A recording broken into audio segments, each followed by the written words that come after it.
जैसा कि चुनाव आयोग की गाइडलाइंस को फॉलो करते हुए हम लोग डिजिटल रैली आयोजित कर रहे हैं और इसमें हमारे लगातार वक्तागण आते हैं जो अपनी बात रखते हैं आपके समक्ष, आपके करीब, आपसे रूबरू होते हैं, आपसे मुखातिब होते हैं, आपसे बात करते हैं और आप उनकी बातों को सुनते हैं। आज जो हमारे वक्तागण हैं इनका परिचय हम आपको जरूर बताएंगे। डॉक्टर संजय सिंह चौहान साहब हैं, इनके लिए सबसे पहले जोरदार तालियां। संजय सिंह चौहान साहब, आप जनवादी पार्टी सोशलिस्ट के राष्ट्रीय अध्यक्ष हैं और समाजवादी पार्टी के गठबंधन के हमारे साथी हैं। आपने इलाहाबाद एग्रीकल्चर इंस्टीट्यूट से एग्रीकल्चर में पीजी किया है। संजय सिंह चौहान साहब जिस सूबे में समाजवादी पार्टी की मजबूत सरकार बनाने के उद्देश्य से निरंतर जनता के बीच में जाकर समाजवादी पार्टी की नीतियों को और संकल्प को जन जन तक पहुंचा रहे हैं और समाजवादी विचारधारा को, लोहिया जी की विचारधारा को, आदरणीय नेताजी की विचारधारा को आगे बढ़ा रहे हैं और अखिलेश यादव जी के हाथों को मजबूत कर रहे हैं। अब ज्यादा समय न लेते हुए जोरदार करतल ध्वनि के साथ एक बार संजय जी को आप मंच पर आमंत्रित कीजिए। संजय सिंह चौहान साहब।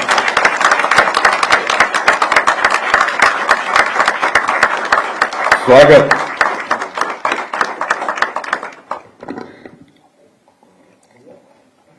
धन्यवाद नावेद सिद्दीकी जी।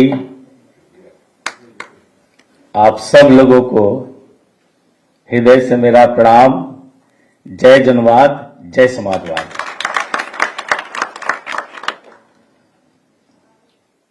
मैं अपनी बात की शुरुआत दुष्यंत जी की एक शेर से करना चाहूंगा। कहां तो तय था चिरागाह हर एक घर के लिए, कहां चिराग मयस्सर नहीं शहर के लिए। इस देश की झोपड़ी को, इस देश के गरीब को, इस देश के सर्वहारा वर्ग को, इस देश के कमेरा वर्ग को, इस देश के पिछड़ों, दलितों, अल्पसंख्यकों को बड़ी आशा थी इस देश के प्रधानमंत्री से और भाजपा से, और एक प्रचंड बहुमत की सरकार मोदी जी को दिया, भाजपा को दिया। साथियों, मैं अपनी बात मुझे एक घटना से शुरू करना चाहूंगा। एक महल था, उसमें बहुत सारे राहगीर रुके हुए थे। दुर्भाग्य से उस दिन एक अंधा भी उस महल में रुकता है और एक दुर्भाग्य और जुड़ता है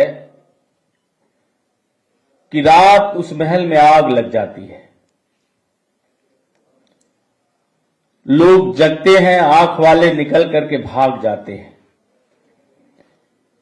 एक दुर्भाग्य और उस महल से जुड़ा था कि दरवाजे तो उसमें बहुत थे, लेकिन खुला मात्र एक था। अंधा बेचारा फंस गया, दीवार के सहारे खड़ा होता है और दरवाजा ढूंढता है। कोई दरवाजा मिलता, खोलने का प्रयास करता, दरवाजा बंद है तो आगे बढ़ जाता। लगभग कई दरवाजों तक वो गया जो बंद दरवाजे थे, जिस पर मेहनत किया, प्रयास किया, नहीं खुला। और जैसे ही वो खुले दरवाजे के सामने पहुंचा, उसके सर में खुजली आ जाती है और वो आगे बढ़ जाता है और परिणाम निकलता है कि महल के साथ साथ वह अंधा भी जल जाता है। आप लोग सोचते होंगे कि वो अंधा कितना दुर्भाग्यशाली था। बंद दरवाजे पर मेहनत किया और खुले दरवाजे पर भूल कर बैठा। आप सोचते होंगे कि यह घटना सिर्फ उस अंधे आदमी के साथ घटी है।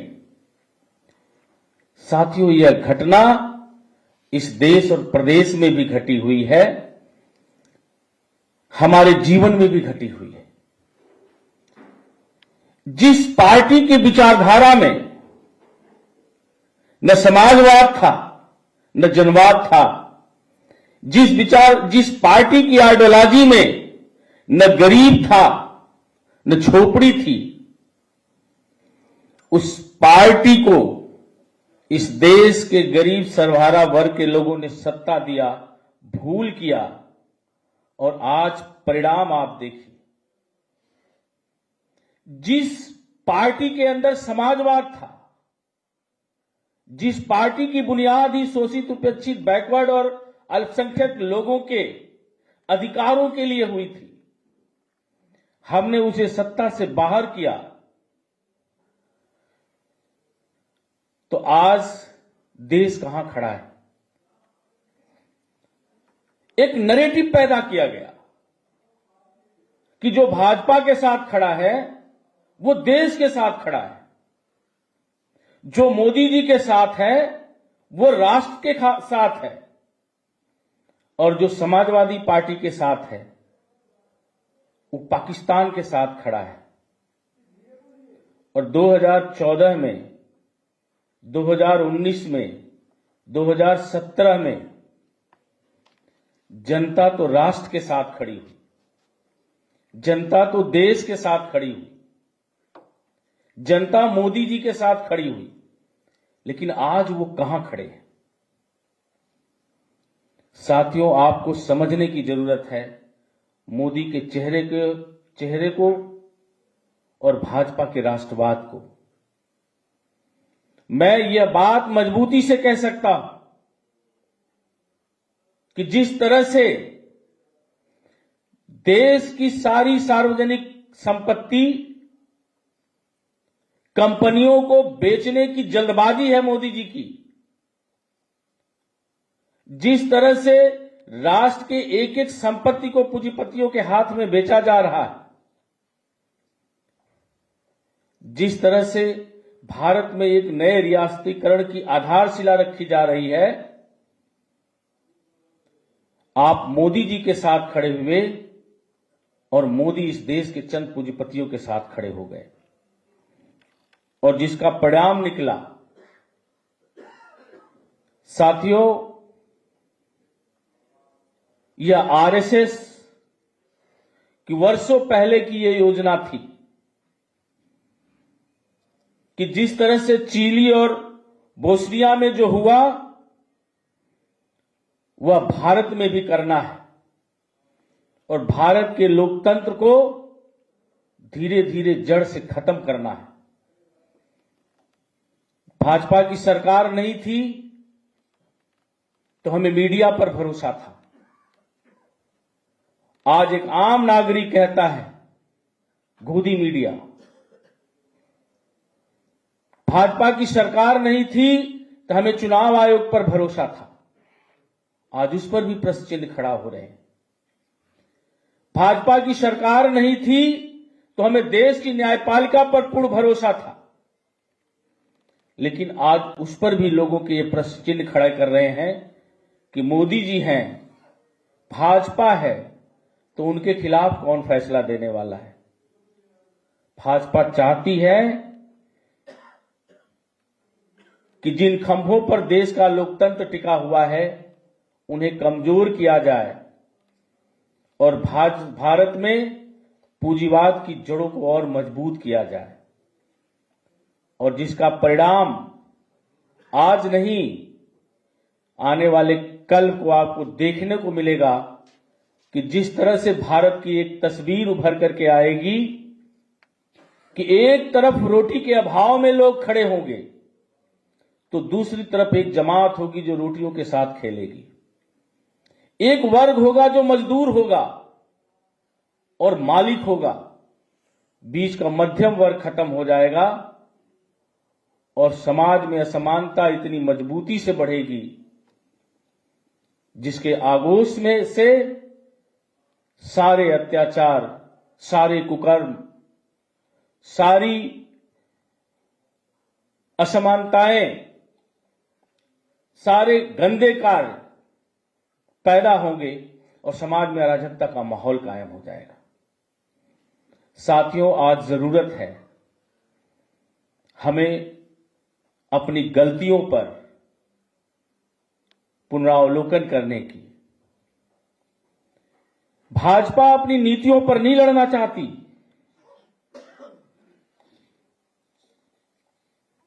भाजपा मुद्दों की राजनीति नहीं करना चाहती। भाजपा रोजगार की बात नहीं करेगी, 15 लाख रुपए की बात नहीं करेगी, महिला सशक्तिकरण की बात नहीं करेगी, स्वास्थ्य की बात नहीं करेगी, शिक्षा की बात नहीं करेगी, किसानों की आय की बात नहीं करेगी, किसानों की समस्याओं की बात नहीं करेगी। इन मुद्दों पर चुनाव लड़ने की बात नहीं करती। इन मुद्दों की चुनाव में वो चर्चा नहीं करती। भाजपा गन्ना और जिन्ना की बात करेगी। अभी हमारे देश के गृह मंत्री, पश्चिमी उत्तर प्रदेश का चुनाव शुरू है और वो प्रचार करने के लिए जाते हैं, तो वो चुनाव में मैसेज क्या दे रहे हैं, किन लोगों के बीच में पहुंचते हैं, किन लोगों के घर पर पहुंच करके वो पलायन की बात कर रहे हैं। वो किसी झोपड़ी में नहीं पहुंचेंगे। जी झोपड़ी को महल बनाने की बात वो नहीं करेंगे झोपड़ी में बैठ करके। वो अमीरी और गरीबी के बीच की जो खाई चौड़ी हुई है वो इसकी बात नहीं करेंगे। वो बात करेंगे हिंदू और मुसलमान की, वो बात करेंगे हिंदुत्व की, वो बात करेंगे राष्ट्रवाद की। साथियों, हम लोगों को भाजपा के छद्म राष्ट्रवाद और नकली हिंदुत्व से सजग होने की जरूरत है और अपने रोजी रोटी और अपनी शिक्षा और नौकरी की मसाइल पर खड़े होने की जरूरत है। और अगर हम लोग इस पर नहीं खड़े हुए, देश का पिछड़ा, दलित, अल्पसंख्यक वर्ग के लोग अपने शिक्षा, नौकरी, रोजी रोजगार की मसाइल पर खड़े होकर के वोट नहीं दिए, तो ये भाजपा एक ऐसे भारत का निर्माण करेगी जहां भूखमरी होगी, तंगहाली होगी, जहां बेरोजगारी का आलम होगा।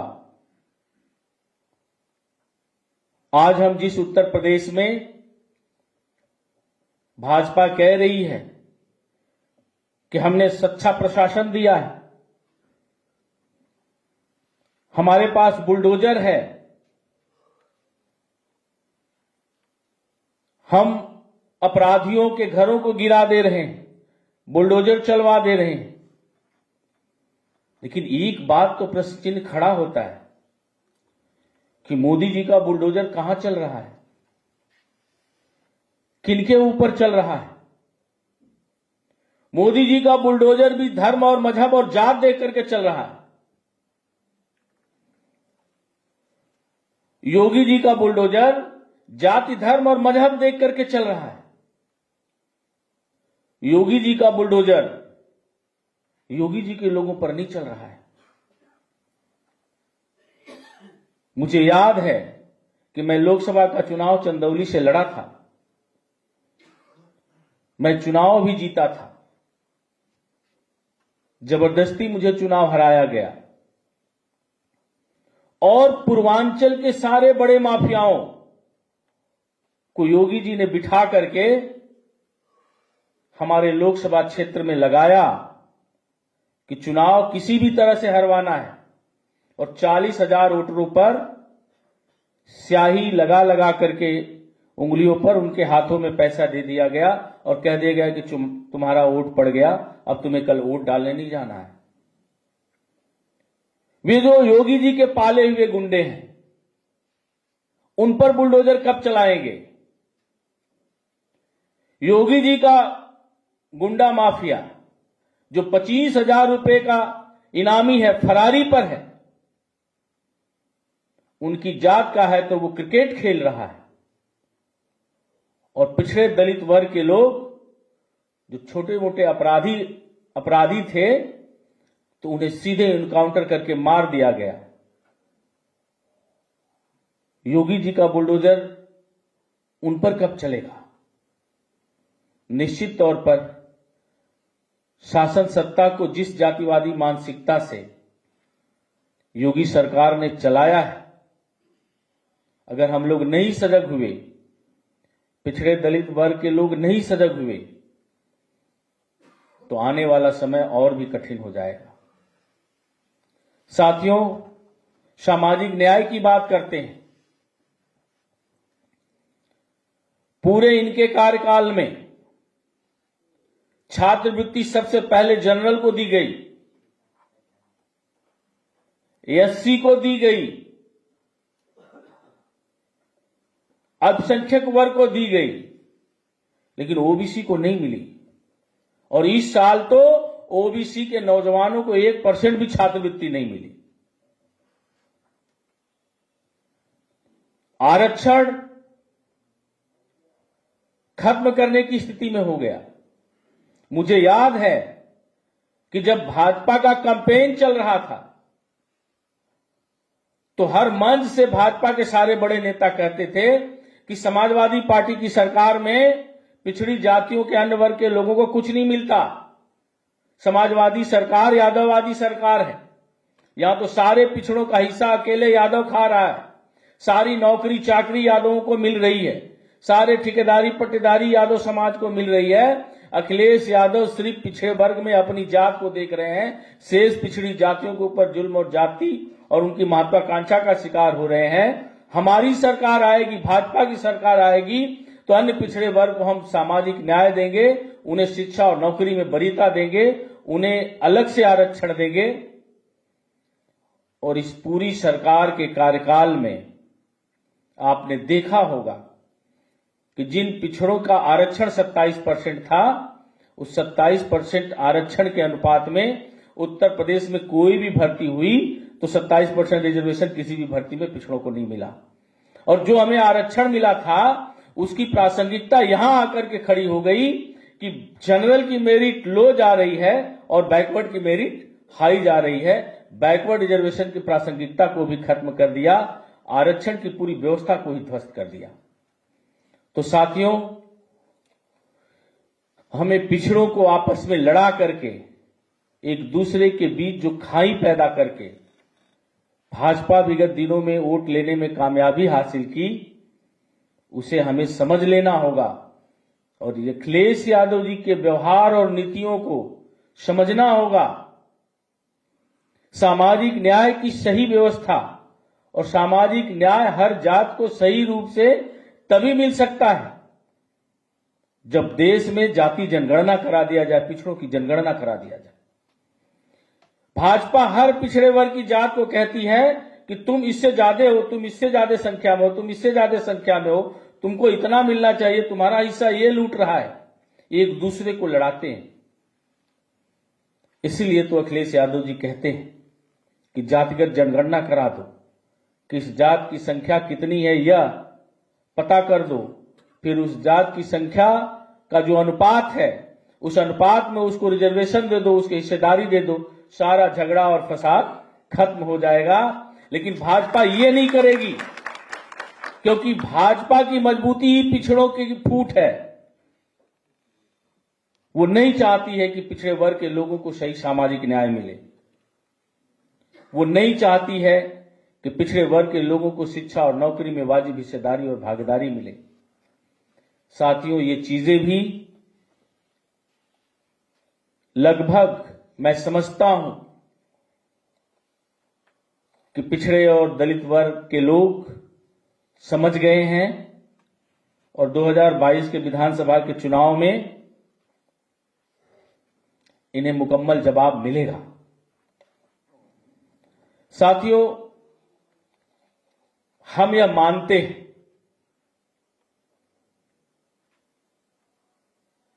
कि समाज को बेहतर व्यवस्था तभी दी जा सकती है जब शासन का नेतृत्व बेहतर व्यक्तित्व के हाथों में हो। और अगर हम उत्तर प्रदेश में योगी जी और अखिलेश यादव जी के व्यक्तित्व में अगर अंतर देखें तो योगी जी के 5 साल के अंदर जो उनका व्यक्तित्व है, जो चरित्र है, वह निश्चित रूप से आप समझ गए होंगे। आज समाज में अराजकता है, पक्षपात है, जातिवाद है, तो यह योगी जी का व्यक्तित्व है। वही अखिलेश जी का व्यक्तित्व, अखिलेश जी का जो प्राकृतिक स्वभाव है, वो समाज को देने वाला है। योगी जी का व्यक्तित्व मठ और महंत वाला है। उनको लगता है कि हम महंत हैं और सामने जनता उत्तर प्रदेश की हमारी साधक है, और उसी अनुरूप में उत्तर प्रदेश की आवाम को देखते हैं तो उसी अनुरूप में उनका व्यवहार भी दिखता है। लेकिन साथियों, निश्चित तौर पर देश की जनता साधक नहीं है, साध्य है। और 2022 में योगी जी को पता चलेगा कि हम महंत बनकर के सरकार चलाए तो उसका परिणाम क्या आएगा। साथियों,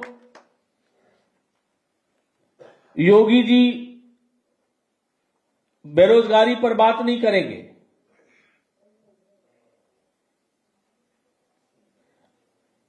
क्योंकि ये वो पूरा नहीं कर सकते। उनकी नीयत में नहीं है कि हम लोगों को रोजगार दें, समाज में असमानता कम करें। योगी जी बात करेंगे हिंदू और मुसलमान की, और अखिलेश जी बात कर रहे हैं आईटी सेक्टर में 22 लाख नौकरी देने की। ये महिला सशक्तिकरण पर बात नहीं कर सकते, क्योंकि इनकी सरकार में सरेआम महिलाओं का चीरहरण होता है। अखिलेश जी बात करते हैं महिला सशक्तिकरण की, समाजवादी पेंशन की, जो 18,000 रुपया सालाना गरीब समाज की महिलाओं को मिलेगा, गरीब समाज के परिवारों को मिलेगा। साथियों, ये आरक्षण की बात नहीं करेंगे, ये सामाजिक न्याय की बात नहीं करेंगे, क्योंकि जब ये सामाजिक न्याय की बात करेंगे तो यह उन्हें बताना पड़ेगा कि 15% के लोग 60% रिजर्वेशन ले रहे हैं। वहीं अखिलेश जी सामाजिक न्याय की बात कर रहे हैं। ये प्रशासन की बात करते हैं, ये सही शासन व्यवस्था की बात करते हैं। तो अगर इनकी सरकार का आकलन देखा जाए तो इनकी सरकार में देश में ST/SC पर 50,291 मामले दर्ज हुए, जिसमें 12,714 मामले सिर्फ उत्तर प्रदेश में दर्ज हुए। अगर हम कस्टोडियल डेथ की बात करते हैं तो उत्तर प्रदेश इस देश का नंबर 1 है, जहां कस्टोडियल डेथ सबसे ज्यादा उत्तर प्रदेश में हुई है, जहां की पुलिस निरंकुश है, असहाय लोगों को थाने में रख करके मार देती है। ये महिला सशक्तिकरण की बात करेंगे, नहीं कर सकते, क्योंकि महिला सशक्तिकरण की बात होगी तो हाथरस की बेटी याद आ जाएगी। साथियों, मैं बहुत ज्यादा न कहते हुए बस इतना अनुरोध करूंगा कि यह 2022 के विधानसभा का चुनाव इस देश से, प्रदेश से सामंतवाद, पूंजीवाद, जातिवाद और फांसीवाद के खिलाफ समाजवादी और जनवादी जंग है। मोदी जी और भाजपा, मोदी जी देश के पूंजीपतियों के फासिस्ट चौकीदार हैं, तो भाजपा इनका संगठित गिरोह है और इस गिरोह के खिलाफ समाजवादी और जनवादी जंग को हम लोगों को सफल बनाना होगा और 2022 में उत्तर प्रदेश में समाजवादी पार्टी की सरकार बनाना होगा, जिससे देश से पूंजीवाद और सामंतवाद और फासीवाद का खात्मा हो सके। और इसकी शुरुआत हम लोगों को 2022 से उत्तर प्रदेश से करनी है। मैं बहुत ज्यादा न कहते हुए इन्हीं चंद शब्दों से अपनी बाणी को विराम दूंगा। जय हिंद, जय जनवाद, जय समाजवाद।